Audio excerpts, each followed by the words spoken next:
Comment peut-on être entier alors que l'on ressent un manque viscéral de l'autre? Comment peut-on atteindre la complétude alors que cette âme, qui semble être notre reflet parfait, est absente physiquement et émotionnellement? Bonjour à tous. Alors une question très intéressante m'a été posée en commentaire et je me suis dit que c'était un sujet qui méritait qu'on y porte un peu plus d'attention. La question qui m'a été posée, c'est donc comment c'est possible de se sentir complètement entier, être dans la complétude, alors que l'autre, qui est la moitié de nous-mêmes, nous manque, n'est pas là. Et c'est vrai que c'est très paradoxal. Et c'est une question, je trouve, assez profonde et légitime, qui va venir toucher à l'un des paradoxes les plus perplexes, les plus déroutants de ce parcours de flamme jumelle. Alors déjà, ce qui va être important ici, c'est de comprendre cette notion d'unité dans la spiritualité. Par exemple, dans la vision spirituelle kabbalistique, nous sommes tous issus d'une source unique. On est tous issus de ce qu'on appelle dans la Kabbale le Ein Sof, l'infini divin. L'âme est une émanation divine qui va se fragmenter en plusieurs aspects pour justement venir expérimenter la réalité terrestre. C'est-à-dire que lorsqu'une âme se scinde en deux polarités, comme c'est le cas pour les flammes jumelles, ce n'est pas pour nous condamner à une incomplétude éternelle, et heureusement j'ai envie de dire, mais c'est au contraire pour nous pousser à retrouver cette unité en nous-mêmes, avant même de retrouver l'autre dans la matière. Pour citer le Cantique des Cantiques, cette phrase emblématique de ce texte, c'est « Ani les dodiv et dodili ». Traduction de l'hébreu, « Je suis à mon bien-aimé et mon bien-aimé est à moi ». Qu'est-ce que cela exprime? Cela exprime une reliance mutuelle, mais dans un ordre bien précis. Je suis d'abord à moi-même, Ani les dodi, je suis à mon bien-aimé, je suis. Donc il s'agit d'abord de moi. Et je suis à moi et à mon propre amour, donc je me dédie à moi-même avant de me dédier à l'autre. Ani les dodi et dodi. Je suis d'abord à mon bien-aimé et mon bien-aimé est à moi. Donc on voit que cet ordre n'est pas anodin. On a cette notion de d'abord j'effectue la chose envers moi pour qu'ensuite l'autre puisse l'effectuer envers moi. On nous dit souvent mais n'attends pas le changement des autres autour de toi. Si tu veux initier un changement chez les autres, initie-le d'abord chez toi, ce changement. Et c'est vrai. Ça, c'est quelque chose que l'on retrouve dans tout et sur tout, et dans tout type de relation, dans n'importe quel domaine. Donc, cet enseignement nous explique que nous sommes faits à l'image de Dieu, à l'image du divin. Ce qui signifie donc que nous sommes finalement déjà complets en essence. Et pourtant, on a toujours tendance à aller chercher cette plénitude, cette sérénité, ce bien-être à l'extérieur. Le sentiment de manque que nous éprouvons vis-à-vis de notre flamme jumelle est réel. Bien sûr que c'est réel, parce que c'est quelque chose que nous vibrons sur un plan émotionnel. Mais par contre, sur le plan spirituel, il relève de l'illusion. Parce que ce que nous percevons finalement comme un vide n'est finalement souvent que le reflet de nos propres blessures encore non résolues. Nous avons grandi avec l'idée qu'une relation amoureuse, et particulièrement celle des flammes jumelles, c'est la clé du bonheur ultime. Mais l'enseignement universel, et notamment celui de l'enseignement kabbalistique, où il est question de ce développement spirituel à travers ce développement personnel, nous montre que l'amour extérieur n'est qu'un miroir de notre amour intérieur.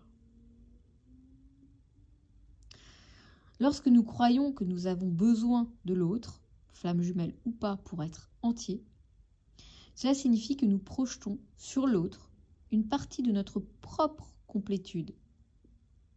Et cette partie-là, du coup, nous ne l'avons pas encore pleinement intégrée.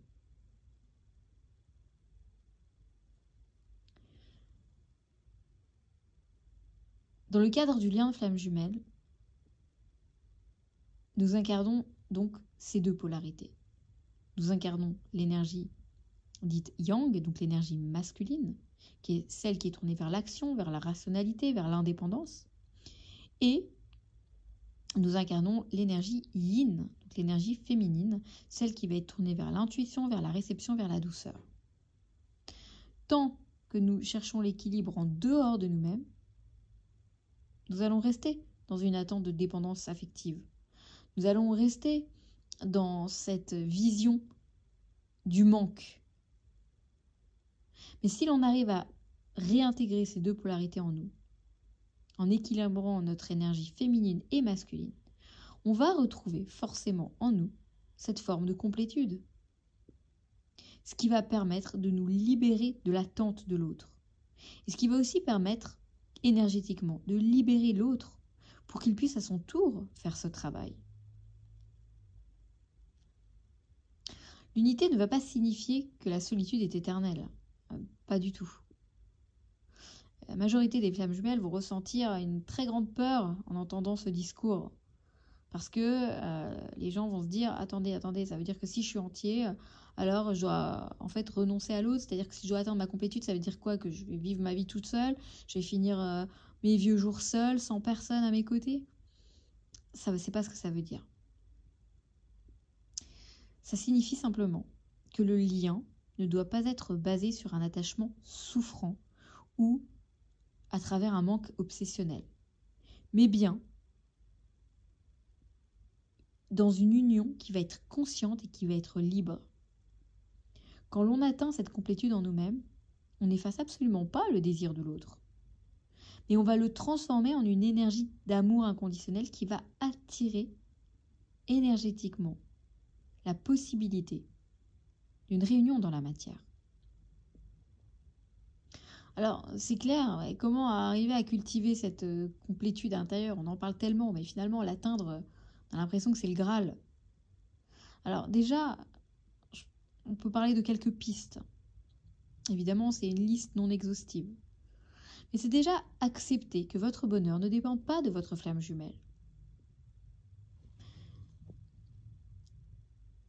L'autre fait partie de notre chemin, mais il n'est en aucun cas la condition unique à notre épanouissement. Ensuite, il va être question de créer un équilibre en nous-mêmes, c'est-à-dire d'observer où on se sent en manque, où est-ce qu'on a l'impression qu'il y a quelque chose qui nous pèse, qui nous manque dans notre vie. Et d'arriver à travailler sur ces blessures à travers cette guérison émotionnelle et spirituelle. Il va être question également de cesser de chercher des signes et des confirmations extérieures, parce que cela va malheureusement entretenir l'attente au lieu de vous ancrer dans votre propre stabilité intérieure. Il sera question également aussi de redéfinir votre mission de vie au-delà de la relation. La vie ne se limite évidemment pas à juste une histoire d'amour romantique. Il est question ici de votre propre évolution spirituelle qui peut vous apporter une certaine plénitude que vous n'imaginiez pas. Vous devez également vous autoriser à recevoir. Plus l'on se permettra de recevoir de la vie elle-même, plus l'on sera en alignement avec l'énergie d'union. Il est vrai, en conclusion, que cette complétude dont on parle attire l'union. Être entier sans sa flamme jumelle ne veut pas dire ne plus vouloir être avec sa flamme jumelle, mais plutôt de ne plus dépendre de l'autre pour être heureux dans sa vie. Et c'est ce paradoxe-là qui est la clé du parcours. Lorsque l'on atteint cette complétude, l'on se rend compte que l'autre n'est pas extérieur à nous. Il est déjà là. L'autre fait partie de nous. Et c'est finalement dans cette conscience que l'union réelle va pouvoir enfin se manifester. Cette fois, sans lutte et sans douleur. Merci de votre écoute. Je vous embrasse et à bientôt.